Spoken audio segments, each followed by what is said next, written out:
नमस्कार मित्रांनो, मी बापू बिडगर आणि मराठी दरबार या आपल्या यूट्यूब चॅनलमध्ये आपले मनापासून स्वागत आहे. तर बघा, रोजगार हमी योजनेसाठी ई-केवायसी करणं आता बंधनकारक झालेलं आहे.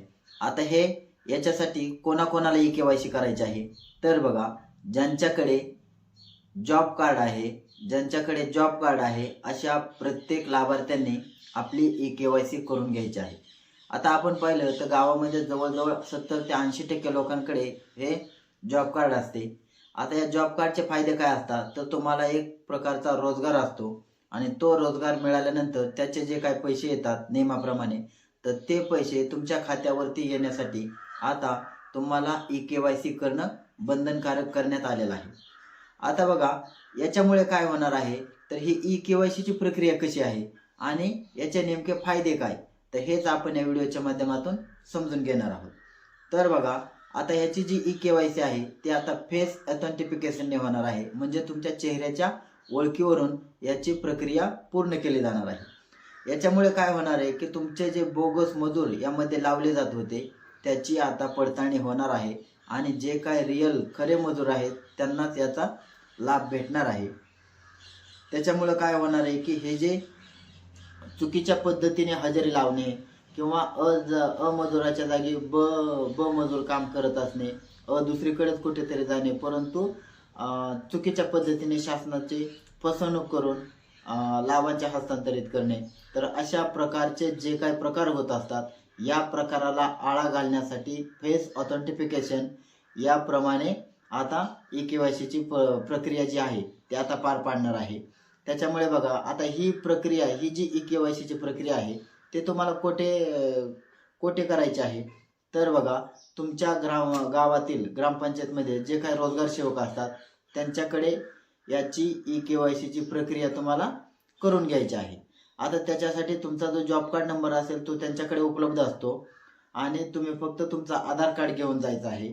म्हणजे याचाच अर्थ तुमचं ऑथेंटिफिकेशन झाल्यामुळे तुमचं आधार कार्ड सुद्धा तुमच्या जॉब कार्डला लिंक होणार आहे आणि त्याच्यामुळे एक प्रकारचा डाटा, सर्व जो काय रिअल डाटा आहे ई-केवायसीच्या पद्धतीतून तुमची खरी माहिती शासनाला मिळणार आहे.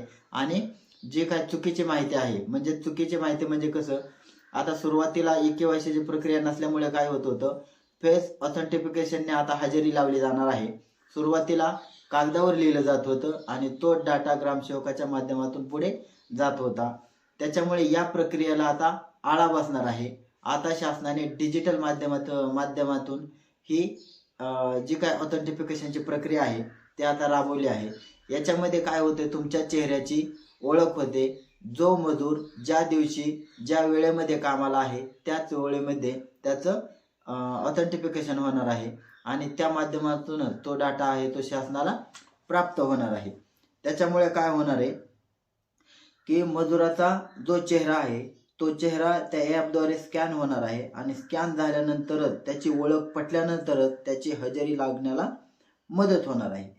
त्याच्यामुळे जे काही डमी आणि बनावट मजूर दाखवले जात होते, तसेच पेनने पेपरवर जी काही खडाखोड केली होती, या अशा गोष्टींना आता आळा बसणार आहे. त्याच्यामुळे ज्याच्याकडे जॉब कार्ड आहे अशा प्रत्येक लाभार्थ्याने आपली ई-केवायसी आपल्याच गावातील जे कोणी रोजगार सेवक असतील त्यांच्याकडे जाऊन तात्काळ करून घ्यायचे आहे. आता जर ही केवायसी तुम्ही केली नाही तर काय होणार आहे, समजा तुम्हाला विहिरीचं अनुदान असेल, त्याच्यासाठी सुद्धा तुम्हाला मजूर लागतात, रोजगार हमीचे त्यांना पैसे भेटतात, तर अशा मजुरांची जर फेस ऑथेंटिफिकेशन झालं नाही तर तुम्हाला त्या ठिकाणी पैसे येणार नाहीत. त्याच्यामुळे प्रत्येक जॉब कार्ड धारकाने आपली ई-केवायसी तात्काळ रोजगार सेवकाकडे जाऊन करायची आहे. धन्यवाद.